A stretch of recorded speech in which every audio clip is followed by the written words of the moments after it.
Hey, Shalom, Akim, Shalom. First thing and foremost, I want to give all praises and glory and honor that's due to Yahweh, by Hashem Yahweh Shai, by Hashem Rakakadash. Double honors to the apostles and elders of Great Millstone. Peace and blessings and salutations to the whole elect.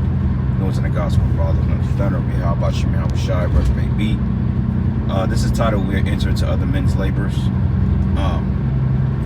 As it's quoted in Galatians about conduct and entering to other men's labors. Also in the book of John, it tells you how basically you ain't done nothing, but you did enter to other men's labors, because the apostles of old, they set the foundation of what we have here today.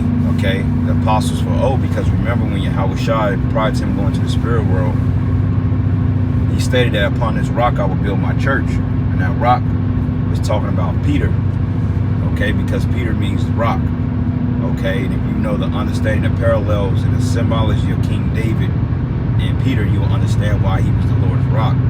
Okay, and upon that rock I will set my church. So from the ministry, you had disciples that followed after Yahweh Shai, and when you went to the spirit world, you had individuals that followed after Yahweh Shai were the disciples, and did, I believe one time it was 3,000 restored to the church in one day because of the miracles.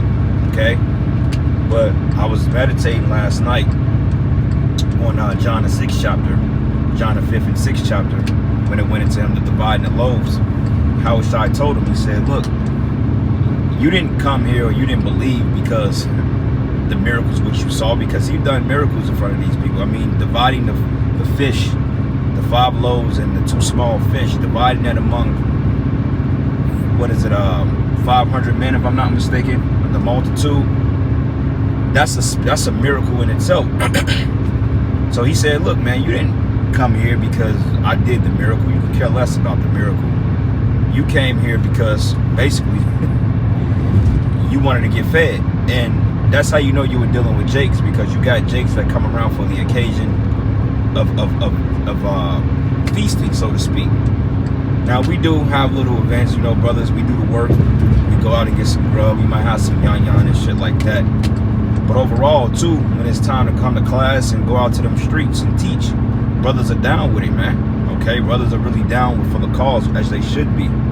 As I made a statement before, I said, well, this isn't a hangout, you know, and when we do things as, you know, camps and we hanging out and stuff like that, we're talking about spiritual things, but also, I'm like, if we're hanging out and we're, you know, drinking or eating or watching a fight, a game, or whatever you want to call it, I'm like, I want y'all to be as fervent as when we have to do classes or when it's come to learning new things, etc.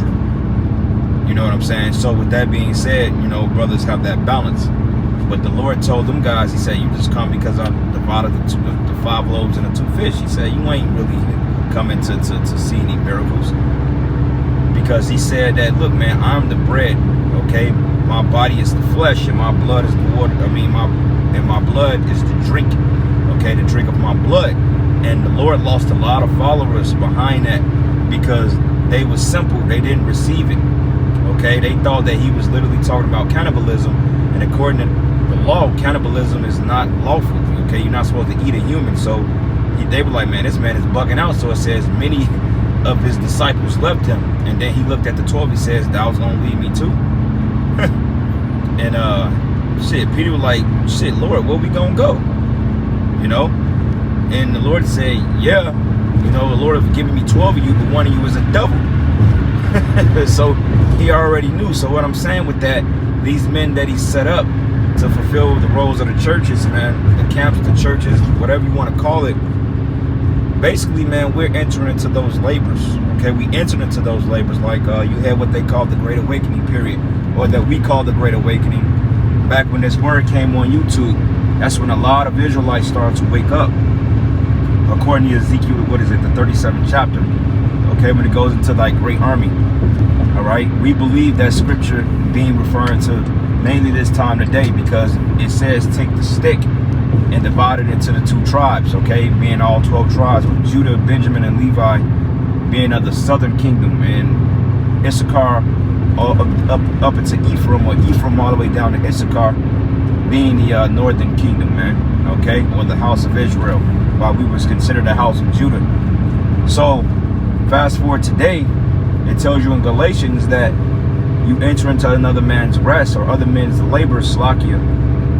It's the way you conduct yourself, man, because you know a lot of precepts and you going out to the streets week in and week out. Is your message flawed? You know, is your message really pure? Is it authentic? Is it from the spirit? Or is it based on strife and contention? Okay? Because you got a lot of men that know they're Israelites, but, you know, in their spirit is full of dead men's bones because, you know, just whatever's going on. Okay? And of course you're going to have fightings and stuff like that among the churches. It's always been that way. People say, well, you guys get on everybody. Well, we don't get on people for personal preferences, man. The reason why we get on other people so hard is because we really believe and have faith in the doctrine we push is the 100% truth. See, when we get on guys, this is the problem. They take it personal. Okay, and then that's when all the skirmishes and the emotion sets in because they look at you. You're a man like me. Well, for one thing, bro, we're not. I mean, of course you have behaviors that needs to be rebuked. Of course. You know, behaviors and the way you moving out here, the way you treating brothers, the way you dealing, you know, your mindset, if you putting your family over the truth. Of course, those are behaviors we need to rebuke and correct. But overall, when we come at another camp, it's because the doctrine is off. Okay? We're all about pushing a sound doctrine. And we know individuals do not agree with that. They say, oh, here you go, he teaches sound doctrine. They'll take that, what we just said, and find another video of us saying something completely outrageous according to them. You know, like back in the day, we was pushing the Deuteronomy 20, the rape doctrine, right? They call us bums. They call us all types of weird things based on what we was pushing right in the scriptures.